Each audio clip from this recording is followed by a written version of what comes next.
मैं कहता हूँ हर गांव में एक फूड फॉरेस्ट होना चाहिए। आज मैं आपकी मुलाकात एक फूड फॉरेस्ट एक्सपर्ट से करवाने जा रहा हूँ। नाम है मनीषा और आनंदा के नाम से इनका पंचकुला में बहुत सुंदर फूड फॉरेस्ट है। आपके प्रतिदिन की रोज़मर्रा की ज़रूरतें कैसे पूरी की जा सकती हैं, पूरी जो है एक छोटे से एरिया से आप कैसे उसको कलेक्ट कर सकते हैं और स्पेस मैनेजमेंट कैसे कर सकते हैं, और क्या पेड़ के नीचे खेती होती है तो कौन सी खेती हो सकती है, वो सारी आपको एक फूड फॉरेस्ट एक्सपर्ट से जानने को मिल सकती है।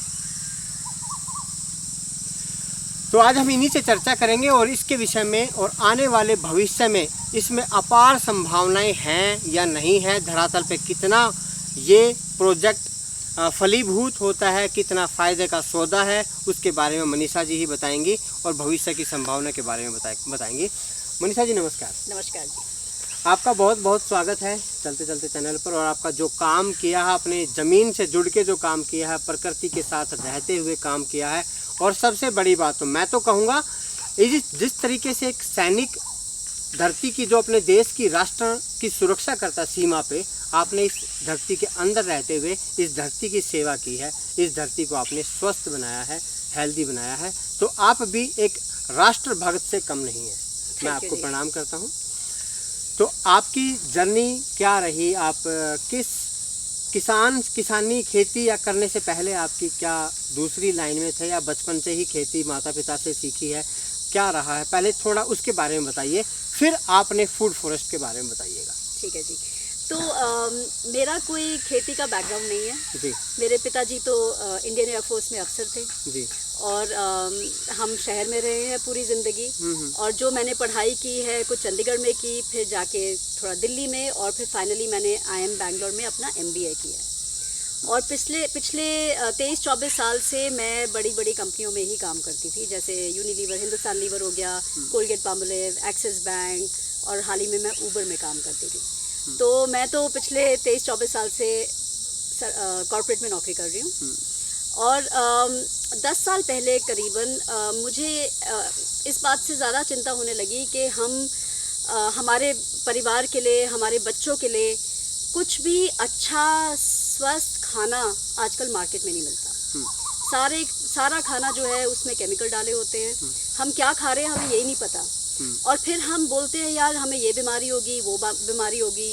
आजकल तो 30 या 40 साल की उम्र में ही लोग या तो थायराइड की दवाई खा रहे हैं, या कोलेस्ट्रॉल की दवाई खा रहे हैं, या BP की दवाई खा रहे हैं। मतलब इसमें कुछ तो बड़ी गड़बड़ है। तो मैं अपने हस्बैंड से कई बार ये बोलती थी भी हमें एक ऐसा कोई तरीका हमें चाहिए कि हम अपना खाना खुद उगाएं, और हम अपना पानी भी थोड़ा खुद को एक स्रोत बनाएं भी, हमारा पानी भी हमें मिलना चाहिए, साफ पानी। और तब मैंने हवा के बारे में सोचा नहीं था, क्योंकि मैं मुंबई में रहती थी, हवा वहाँ की काफ़ी ठीक ठाक है। पर पिछले 5 साल से जब से मैं गुड़गांव में रहना शुरू किया मैंने, तब मुझे आइडिया हुआ कि भी हवा की भी प्रॉब्लम है। हाँ, तो हम कैसा अपना एक ऐसे वातावरण बनाएं कि हम अपने परिवार, हमारे अपने बच्चों के लिए हम साफ सुथरा खाना, साफ सुथरा पानी और साफ सुथरी हवा, ये हम सिक्योर कर सकें। आखिर हम अपने बच्चों के लिए सोचते हैं हम कोई इनके लिए प्रॉपर्टी छोड़ जाएंगे, कोई इनके लिए हम पैसे छोड़ जाएंगे, पर अगर ये लोग बीमार होंगे बच्चे और इनके पास हवा ही नहीं होएगी साफ सूंघने की, तो मतलब तो ये क्या जीवन जिएंगे। बिल्कुल सही तो हमने पर हमें ये भी तभी भी समझ नहीं आई हमें जी कि हम करें क्या। हम तो शहरी लोग थे। फिर हमें एक दिन पर्माकल्चर के बारे में पता चला और फूड फॉरेस्ट के बारे में पता चला, और एकदम हमें ये लगा कि यार ये चीज़ हम कर सकते हैं बिना किसी बैकग्राउंड के, खेती का कोई बैकग्राउंड नहीं, कोई एक्सपीरियंस नहीं, पर ये लगा कि यार ये मुश्किल नहीं है। क्या करना है हमें? पेड़ लगाने। पेड़ तो हम लगा सकते हैं, बिल्कुल लगा सकते हैं, राइट। तो हमने पहले पेड़ लगाने से शुरुआत की, और फिर उसके बाद उसके नीचे और हम चीज़ें लगाते गए, और इस तरह से आज की डेट में हम कम से कम 150 अलग अलग खाने के पौधे लगाते हैं यहाँ पे। और अपने खाने के लिए आई वुड से कि हम 95% सेल्फ सफिशिएंट है। ऐसी चीज़ें जो होगी जो यहाँ लगती नहीं है, जैसे गरम मसाला का जो जीरा हो गया, मोटी इलायची होगी, वो मैंने आज तक यहाँ लगाई नहीं, मेरे ख्याल से लगती भी नहीं है।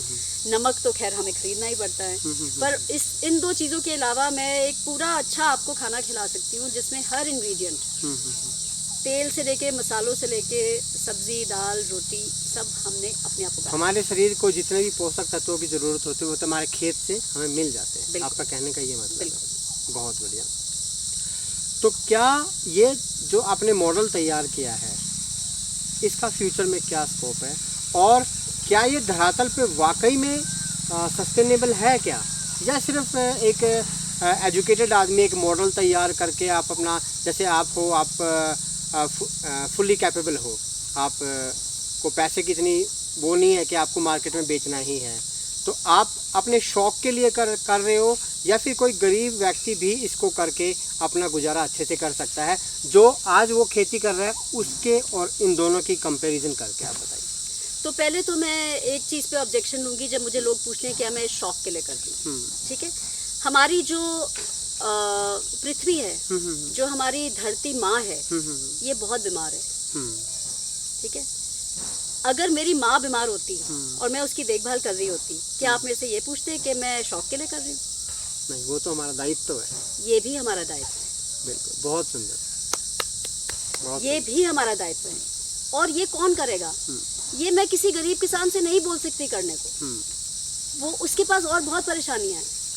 ये हम जैसे लोगों को ही करना है, ये हमारा कर्तव्य बनता है। हमने शहर में बैठ के इस सृष्टि के बहुत मजे लूटे हैं। गांव का सारा पैसा शहरों में ही गया है, वहां से वापस कुछ नहीं आया।